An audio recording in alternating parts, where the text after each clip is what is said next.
Alors, il s'agit des groupes de parole. Les groupes de parole sont à la mode. On trouve des groupes de parole de tout et n'importe quoi. Des groupes de malades ou d'après-malades, de parents avec des ados fatigants ou fatigués, des groupes de pré-retraités à la recherche de nouveaux projets. Bref, il y a des groupes de parole dans tous les domaines. Mais il y a déjà un certain temps qu'avec un petit groupe effectivement de psychothérapeutes, nous avions conçu un groupe de parole que nous avions appelé les uns avec les autres, qui s'appelle toujours les uns avec les autres, et qui était effectivement destiné à des gens qui avaient des problèmes de communication.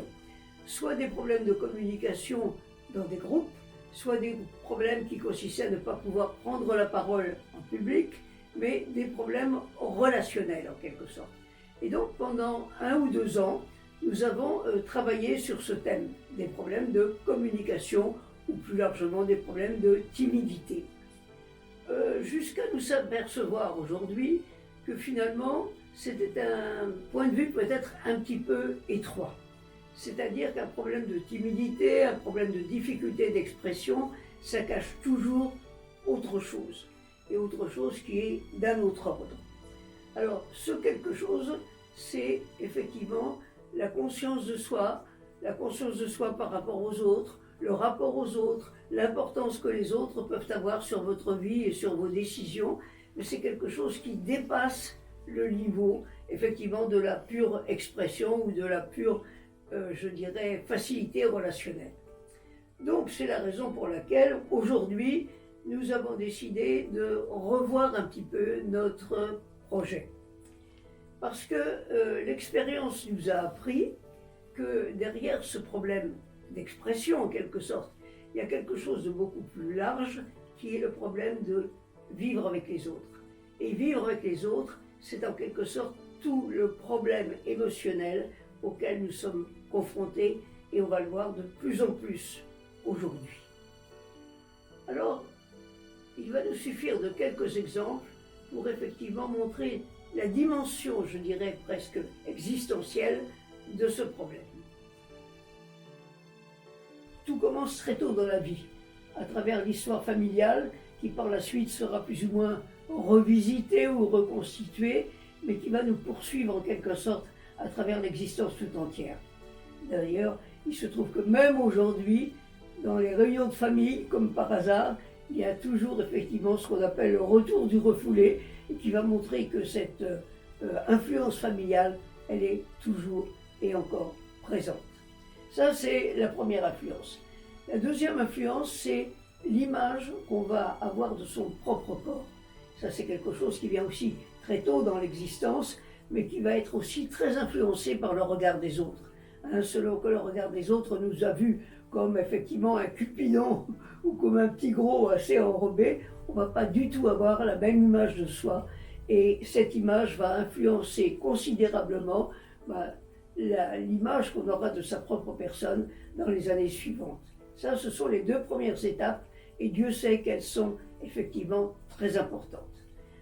À la suite de quoi vont venir plus exactement 2 étapes extrêmement importantes, elles aussi, qui vont être les choix.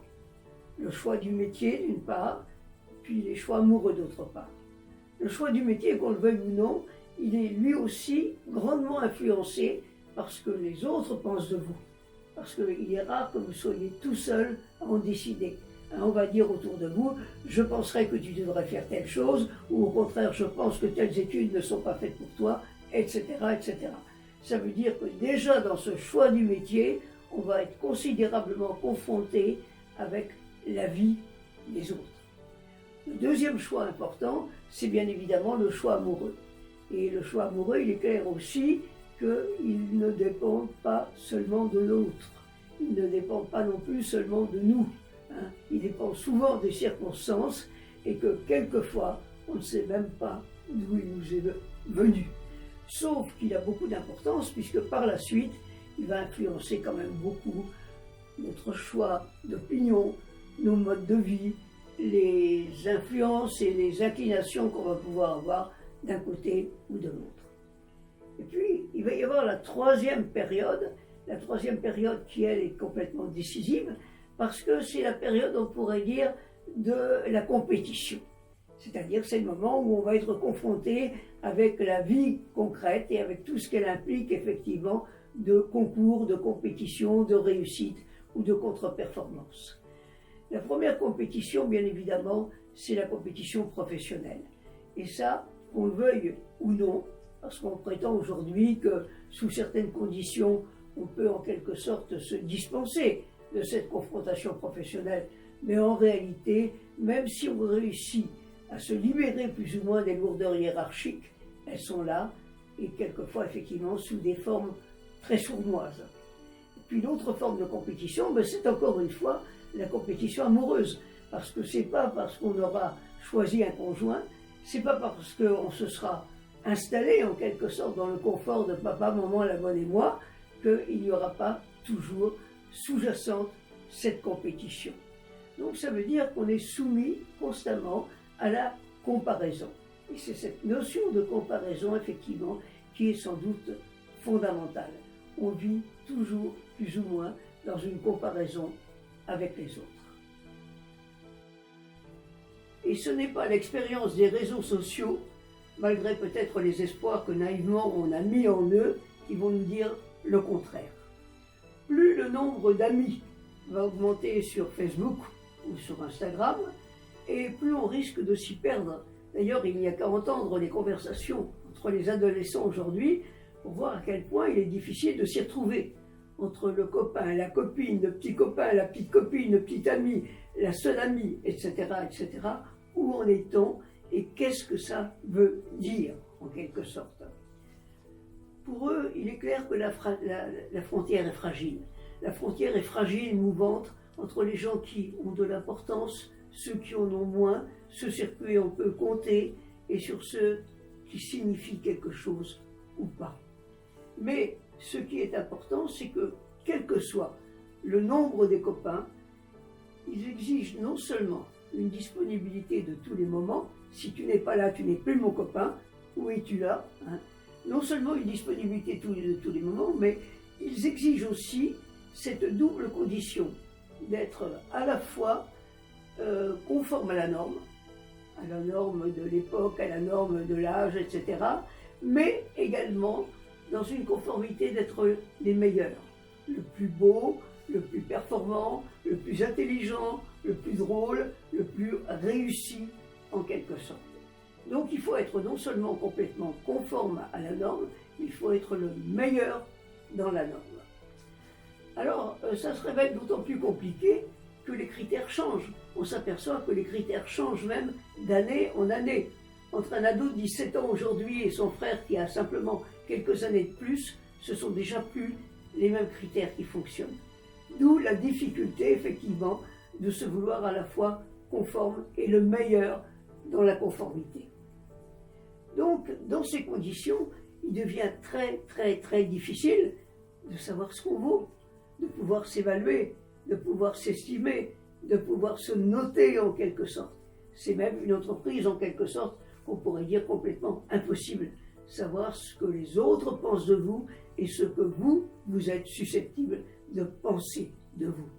Donc il y a cette espèce de vague complètement insupportable qui fait que vous ne savez plus comment vous jugez, où vous situez et en fonction de quoi. Donc ça veut dire que, en plus, non content de la notation de vos pairs, des gens qui vous ressemblent et qui vivent à peu près dans la même tranche d'âge que vous allez même aller à la recherche de leur suffrage. Aujourd'hui, par exemple, c'est extraordinaire de voir comment un gamin qui va s'inscrire, par exemple, à un concours de rap, il va être obligé, non pas d'être le meilleur dans sa partie, mais d'aller chercher aussi les suffrages qui peuvent lui rapporter effectivement un bon rang dans sa classification. Comme si, effectivement, au marché le dimanche, les représentants des différents partis allaient à la recherche des suffrages pour les élections municipales. C'est exactement la même chose. Comment, dans ces conditions, savoir ce qu'on vaut, ce qu'on est, ce qu'on veut, et à partir de quoi on peut affirmer sa personnalité? Alors non, on ne nous a pas appris à vivre avec les autres. Et c'est en fonction de ces impératifs contradictoires, être soi-même, mais pouvoir effectivement vivre avec les autres, qu'il va falloir se définir. D'où notre projet qui consiste maintenant à ouvrir en quelque sorte le champ de nos investigations pour se demander effectivement comment on peut faire pour être à la fois en bon rapport et en connivence, ou en tout cas en coexistence avec les autres, sans perdre complètement le sens de soi-même. Or, on peut dire que d'une certaine façon, c'est ce double impératif qui est le sens même de notre existence. Être soi-même tout en pouvant vivre avec les autres.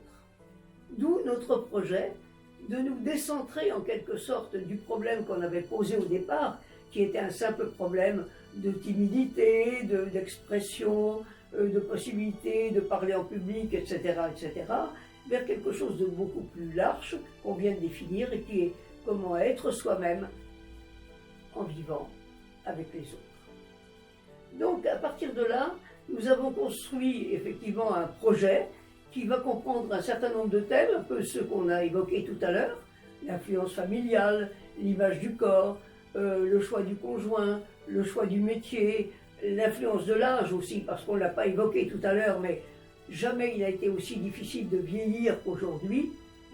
Tout ceci va entrer en ligne de compte dans l'image et la définition qu'on va avoir de soi.